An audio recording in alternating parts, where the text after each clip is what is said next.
Cockroach राजा रोज देवा राजा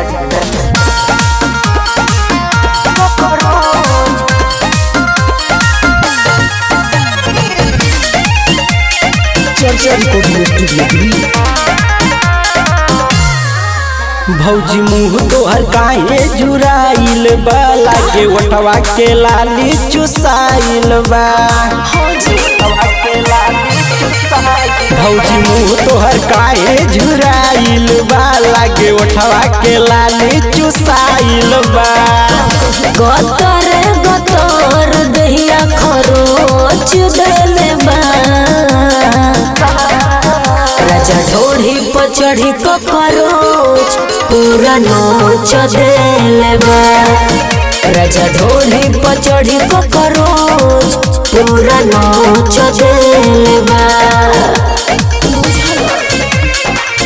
राजा ढोढ़ी पर चढ़ी कॉकरोच पूरा नोच देले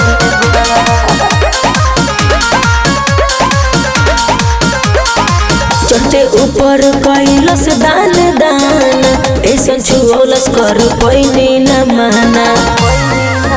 बोल कैलस का तोहरा साथे में कु जगह का छुअलस राते में।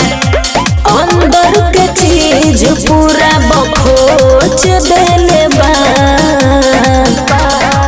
राजा ढोढ़ी पर चढ़ी कॉकरोच पूरा नोच देले बा राजा ढोढ़ी पर चढ़ी कॉकरोच पूरा नोच देले बा।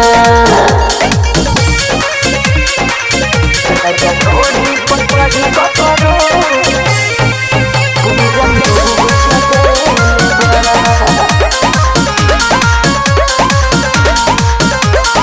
छोड़ी के शहर में रहेला सतेंदर मंगीला कैले रहे विशाल अंदर।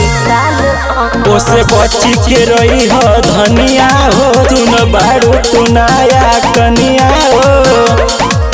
भिजल रहे चीज पूरा पोछ देले बा